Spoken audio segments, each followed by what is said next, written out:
Meus amores, bora prosear um bocadinho? Vim aqui para compartilhar alguns pensamentos, algumas reflexões com vocês. Eu tenho lido, estudado, pesquisado, assistido palestras, lido artigos, feito cursos e aulas sobre inteligência artificial, chat GPT, todas essas tecnologias que estão, o tempo todo, todos os dias, na verdade, chegando para nós. Comecei a refletir sobre muitas questões que, por exemplo, uma questão que está bastante latente, que é, os empregos vão desaparecer, as pessoas vão ficar desempregadas, porque as máquinas, os robôs vão ocupar o lugar, o espaço e os empregos da maioria das pessoas. E eu estava aqui pensando e te convido, faço um convite para que você reflita comigo. Para que, enfim, eu tenho certeza que é importante pensarmos sobre isso. Por exemplo, eu estava pensando, será mesmo que os empregos vão desaparecer? Por óbvio que não, mas por óbvio que sim, alguns empregos.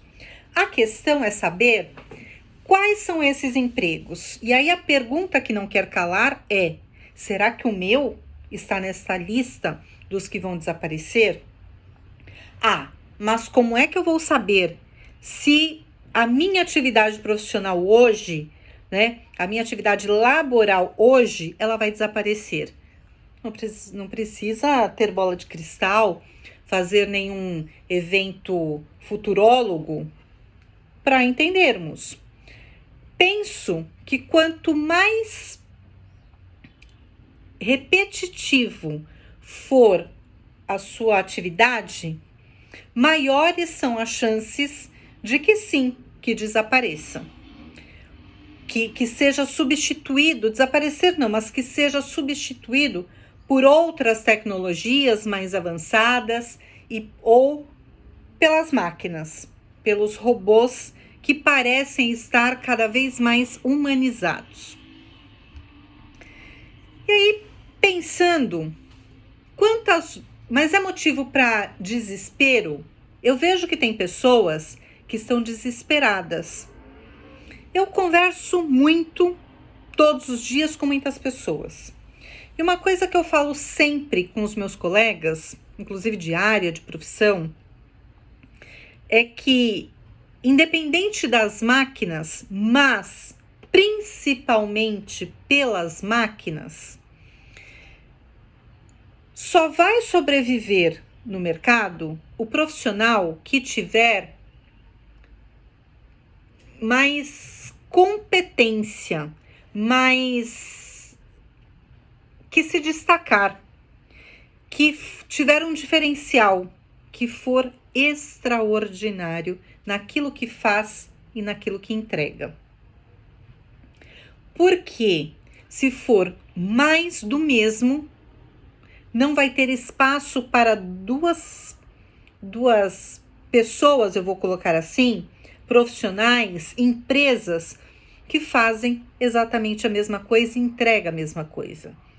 Vai ficar o que tem mais profundidade naquilo que faz, que realmente tem um diferencial e sim, é um diferencial competitivo. Tem pessoas que se incomodam profundamente com o termo competitivo, mas vivemos numa era onde tudo é competitivo e nós precisamos ter um diferencial. Ou seremos mais do mesmo e mais do mesmo, alguém vai ser descartado. Um profissional, uma empresa, uma área. Ele fala assim, mas será? Será? Tem gente que vive no será. Claro que sim. E isso é o fim do mundo? Claro que não.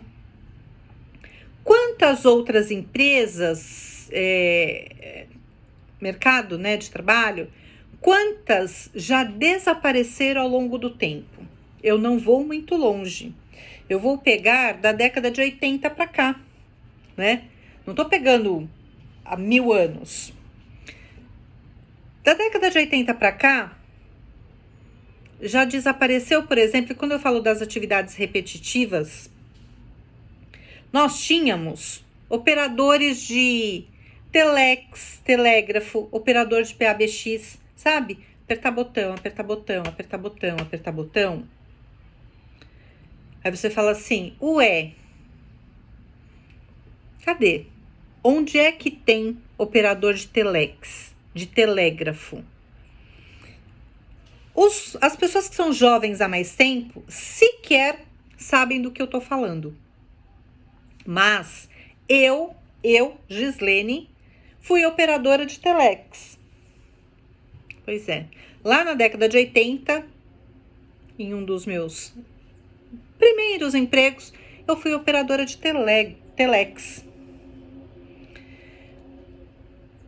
Também fui recepcionista e trabalhava como operadora e também, né, junto ali, operadora de PABX.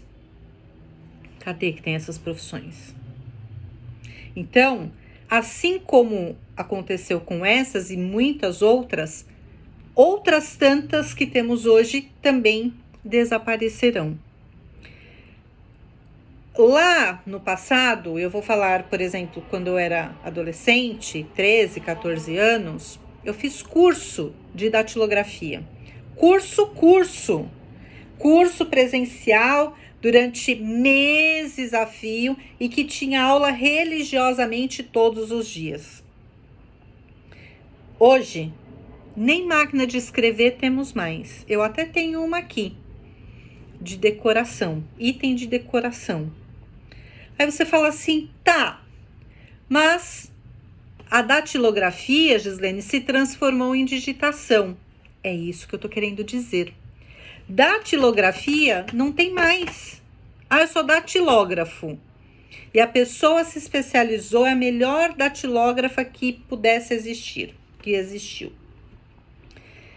Se ela continuar procurando um emprego como datilógrafa, esquece, porque nunca mais ela vai ser recolocada no mercado. Mas, se ela pegar a habilidade de datilógrafa, ela vai aplicar no que hoje é a digitação. É a mesma coisa? Não. A habilidade é a mesma, porém, precisa de elementos adicionais, porque existe diferença de uma máquina de escrever para um computador. Então, ela vai ter a mesma habilidade e agilidade, porém, ela precisou fazer modificações, aprender novos elementos, porque para mexer com o computador precisa de novos conhecimentos a serem agregados. E é exatamente isso que eu estou querendo dizer. Não dá para ficar parado esperando para ver o que é que vai acontecer. Vai se dar bem ou vai se dar melhor quem sair na frente dessa corrida, né? Quando começar a corrida, que já começou, na verdade é o tipo de corrida, de mudança, que a gente tem que aprender a trocar o pneu com o carro em movimento, andando. Não dá tempo de parar, pensar, analisar, achar um lugar seguro, estacionar, procurar. Aqui a gente vai ter que trocar o pneu com o carro em movimento. Já ouviram essa expressão, né? E aí eu estava aqui pensando, milhares e milhares, quiçá milhões de pessoas estão sendo e já foram excluídas do mercado por conta dessas novas tecnologias, inteligência artificial e todas essas questões que já fazem parte da nossa vida há algum tempo. E que hoje a velocidade com que ela se impõe à sociedade, ao mercado, a tudo que fazemos, ela é muito grande. Quantas pessoas já foram excluídas por conta de ser excluída digital? Eu estava assistindo a uma mesa redonda, enfim, um bate-papo sobre inteligência artificial ontem, e um advogado de direito do consumidor, ele trouxe uma contribuição que 10% das pessoas que procuram a defesa ali do consumidor, né? 10% das pessoas não tem sequer um endereço de e-mail. Portanto, elas são excluídas digitais. Se ela não tem um e-mail, muitas não têm e são questões assim controversas, porque se pegarmos, eu vi outro dia, nós temos aqui em São Paulo, por exemplo, que a matéria que eu vi era por regiões, mas aqui em São Paulo nós temos mais aparelhos de celular, um número maior que o número de pessoas. Por quê? Porque tem pessoas que têm 2, 3 até aparelhos de telefone celular. Então, nós temos um número maior de aparelhos de celular que de pessoas. E a gente fala,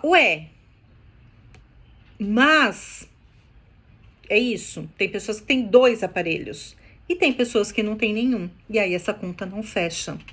Por incrível que pareça, existem pessoas ainda que não têm um aparelho de celular.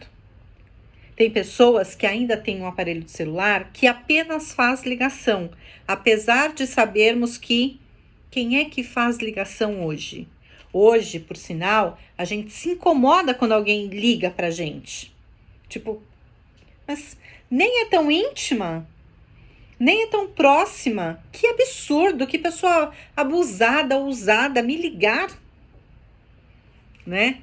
Por que não mandou mensagem? Por que não me mandou um WhatsApp? Né? Então, ainda temos esses disparates na nossa sociedade. Então, existe isso. Então, voltando, tem profissões que vão desaparecer? Por óbvio. Não dá para ser. E quais são elas? Aquelas que, sabe, apertar parafuso, como o filme lá, Tempos Modernos, do Chaplin. É isso. Então, a gente tem que correr atrás do prejuízo. Por outro lado, tem alguns outros elementos. As empresas estão investindo pesado em tecnologia. Estão robotizando estes trabalhos, principalmente esses repetitivos que a máquina pode fazer. Consequentemente, o que é robotizado, né? O que a tecnologia está fazendo, coloca uma máquina, um sistema, enfim, e que vai excluir 10, 20, 30 colaboradores, funcionários, empregados, humanos que faziam aquele mesmo trabalho. Essas pessoas, elas estão ficando desempregadas. Não só desempregadas. Este é o ponto. Elas estão ficando à margem. E aqui o ponto exato. Elas estão ficando à margem da sociedade. Porque ficar desempregado significa eu perdi o meu emprego aqui, mas estou disponível no mercado de trabalho e eu vou conseguir um emprego com as mesmas atividades que eu fazia na empresa anterior, com o meu conhecimento, a minha profissão, eu vou conseguir ali na empresa do outro lado da rua. Não, porque se essa empresa está investindo em tecnologia, esta outra aqui do outro lado da rua também está. Então, para você sair daqui e achar um emprego aqui, não vai ser assim. Você não vai conseguir um outro para fazer a mesma coisa, porque a tecnologia está aí, as pessoas têm conhecimento e estão investindo exatamente na mesma coisa. Portanto, você não é um desempregado. Você não está desempregado. Você está sendo colocado à margem do mercado. E quando estamos à margem de qualquer elemento, qualquer situação, ficamos fora. Estas pessoas que não se encaixam por conta, não se encaixam mais, não se enquadram mais por conta das tecnologias, porque são várias, elas estão numa situação bastante vulnerável. Está ficando bastante complicado. De quem é a responsabilidade? Aqui é um outro ponto que eu quero chegar. De quem é a responsabilidade? Se é que há para eu ser polida, porque por óbvio que há. Mas vamos jogar a questão, né? De quem é a responsabilidade com essas pessoas que estão ficando excluídas? É das empresas? É do governo? É da sociedade? É de quem? É da própria pessoa? É de quem? Despejar milhares, milhões de pessoas à margem da sociedade, né, do mercado de trabalho, anualmente, ano após ano, de quem é a responsabilidade ética e moral em reinserir essas pessoas no mercado com outras atividades, outras habilidades? De quem é a responsabilidade em realocar essas pessoas, em incluir ou reincluir digitalmente essas pessoas, em capacitar essas pessoas para que ocupem novos cargos, novos postos, novas áreas? Porque se nada for feito, essas pessoas não voltarão ao mercado. Então, alguém tem que olhar para isso. Não é simplesmente ficou desempregado, se vire e procure outro emprego. Não é assim.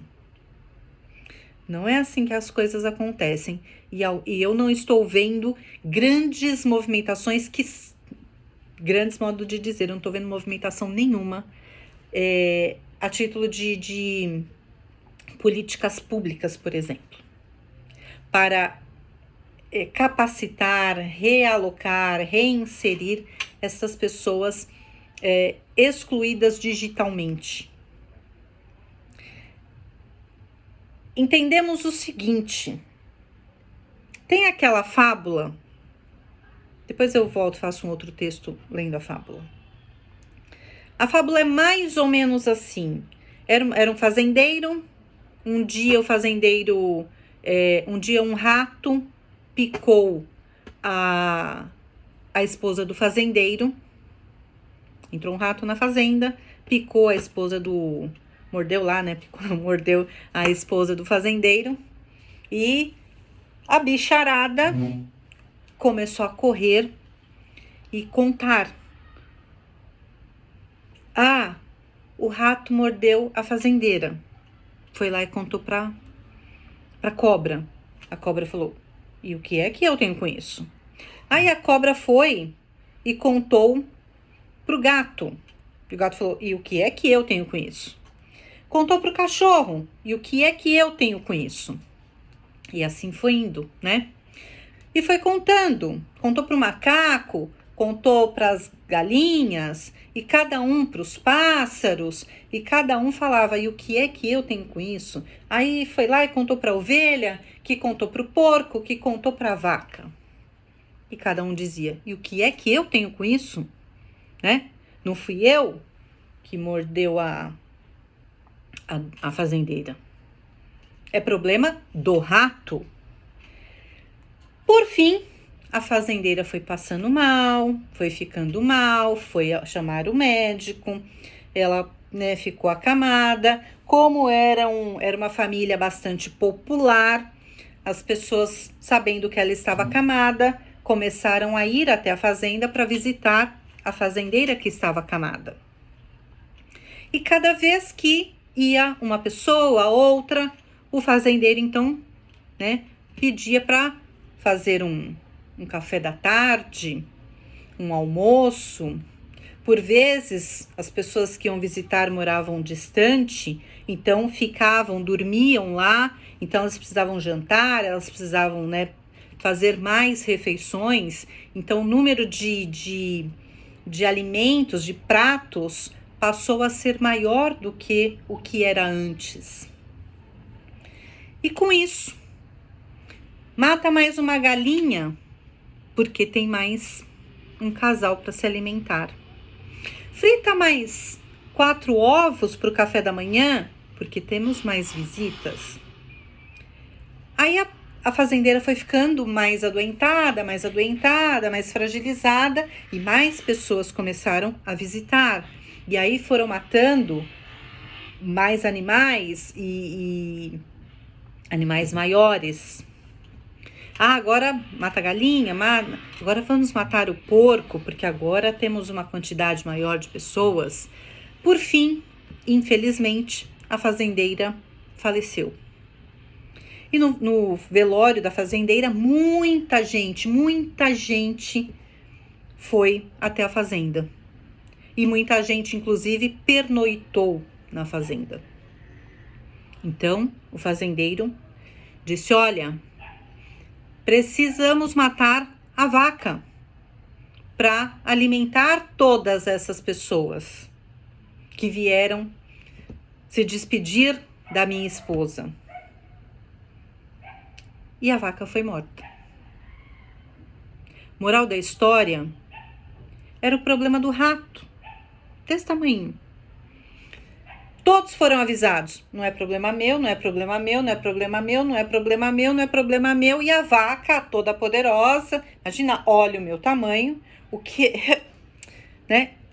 Ah, dona vaca, eu não tenho nada com isso. Olha o meu tamanho, meu porte, minha postura. E o que é que eu tenho com isso? Um beijinho no ombro, se virem. E quando a coisa deu errado, todos, inclusive a vaca, pagou o pato. Assim é exatamente o cenário que estamos vivendo. O cenário que está se desenhando e que ninguém está enxergando. Ou melhor, ou pior, não está querendo enxergar. Então, estes excluídos digitais, eles, se nada for feito para minimizar ou excluir esta exclusão digital, essas pessoas também se tornarão, num curto espaço de tempo, excluídos sociais. E quando se tornarem excluídos sociais, chegaremos na história da vaca. Não é problema meu, não é problema meu, não é problema de ninguém. É problema do governo. Eu não tenho nada com isso. Eu, empresário, eu não tenho nada com isso. Eu, cidadão da sociedade, eu não tenho nada com isso. Ledo engano. Tem sim. Tem sim. Porque esse excluído digital que se torna lá na frente o excluído social, ele vai ter um combo de vulnerabilidades.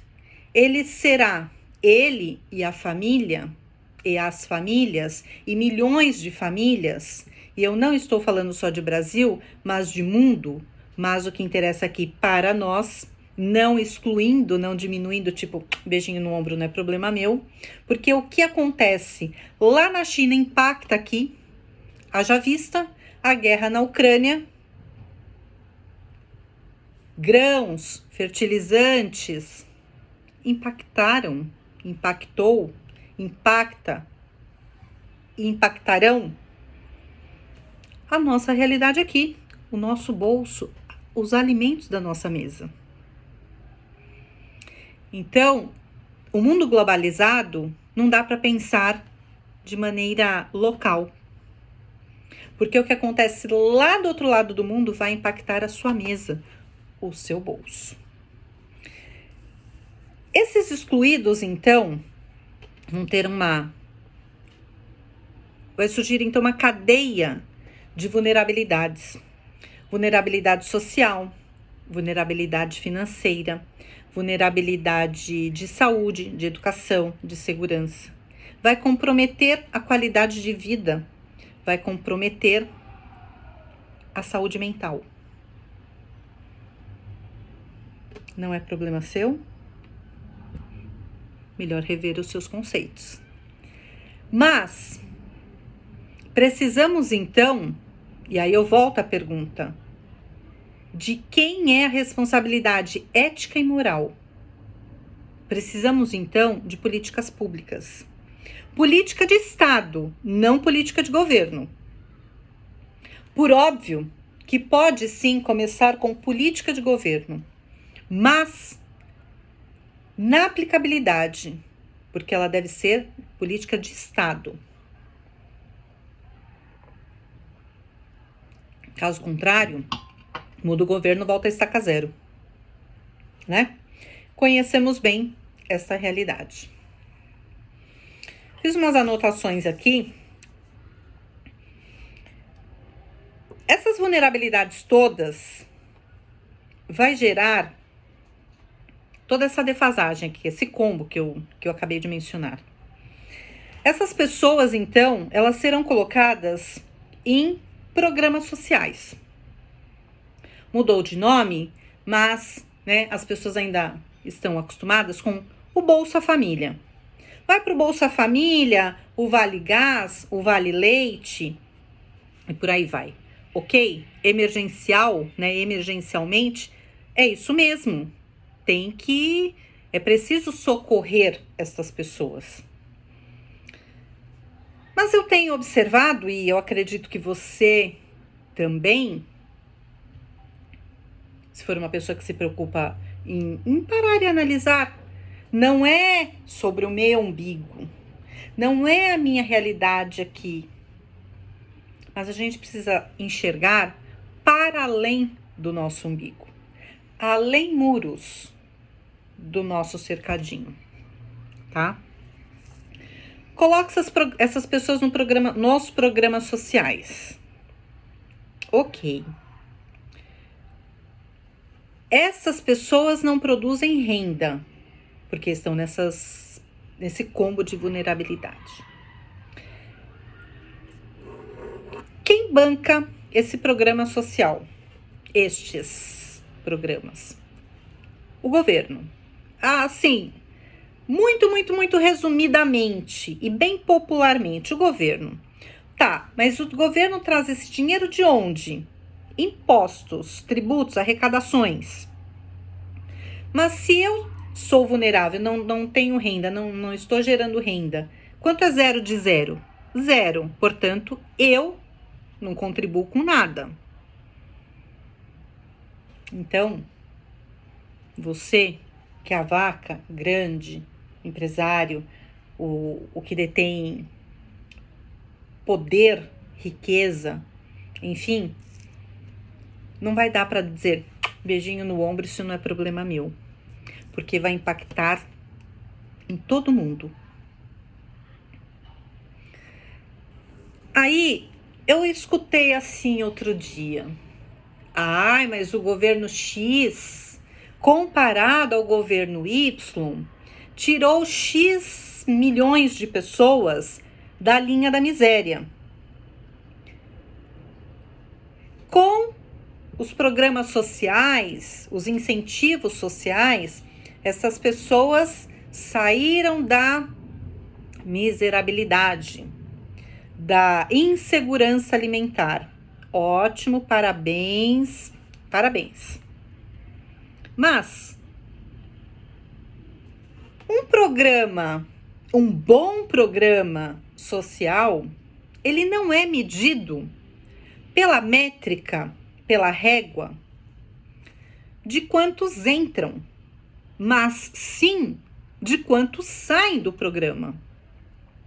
Portanto, não é se gabar que eu coloquei X milhões de pessoas no programa social que agora tem o que comer, a cesta básica. Não é assim que se mede um bom programa de programa social. Não é pela quantidade que entra, é pela quantidade que sai. E para que saia, essas pessoas precisam ter capacidade de gerar a própria renda, de produzir a própria renda. Portanto, emergencialmente, sim, investir em programas sociais, mas investir principalmente na gerar emprego, para que essas pessoas consigam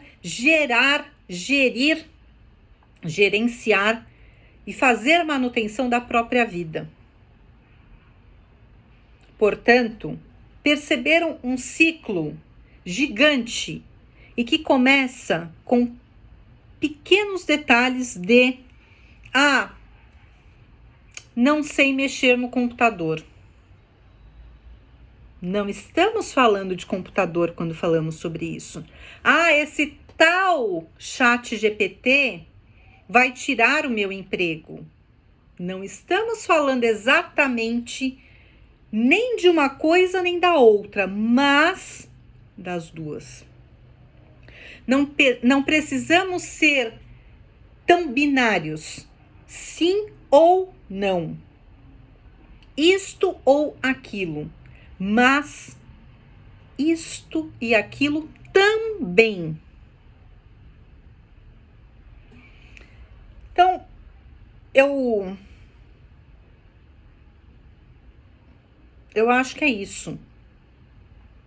Eu acho que emergencialmente são essas questões que a gente precisa pensar, refletir, discutir, convidar outras pessoas que têm algum impacto social, pessoas que têm a caneta na mão, que têm o poder de mudar uma realidade, líderes religiosos, nas empresas, nos condomínios, nos clubes, onde tiver pessoas. Levarmos as reflexões, porque essas pessoas com pouco ou nenhum letramento tecnológico, elas não têm, elas não conseguem ter esse alcance do que está por vir. Só que o que está por vir já é. Portanto, alguém que tem algum poder de algo, ainda que seja convidar a estas reflexões e tantas outras, precisa arregaçar as mangas e fazer algo, ainda que seja convidar as pessoas a pensar e achar uma solução. Capacitação na comunidade, nas igrejas, enfim, tem muita coisa a ser feita. E pode começar com pequenas coisas, pequenas ações. Porque se esperar as grandes ações, se esperarmos, top-down, de cima para baixo, de quem detém poder, cargo, poder financeiro, e chegar aqui embaixo, fica tudo mais complicado. O topo da pirâmide, aliás, a base da pirâmide, ela é sempre maior. Vocês já viram isso, né? tem a pirâmide, a base é sempre larga, ampla. Vai subindo, subindo, subindo, subindo, subindo, subindo. Quando chega lá em cima, fica um. E aqui tem milhões. Como faz isso? Não espere que esse um que tá aqui em cima, junto com os que vêm abaixo, que este decida a vida de milhões que está aqui. Porque quando quem está aqui no topo da pirâmide, e essa pirâmide podemos falar de governo, podemos falar de Estado, podemos falar de igreja, podemos falar de empresa, podemos falar de comunidade, de condomínio, de família. Se um não ajudar o outro, esta base aqui, ela vai ruir. E aí, não estamos falando de chat GPT, não estamos falando de inteligência artificial, não estamos falando de a máquina vai roubar o meu emprego. Você que não está enxergando que a máquina, sabe aqueles brinquedinhos lá, eu não lembro o nome, lá bem antigo, lá da década de 80, que os bichinhos assim, que iam comendo assim, sabe, no jogo, é isso, já está assim, ó, e você não está enxergando. Não espere quem está aqui.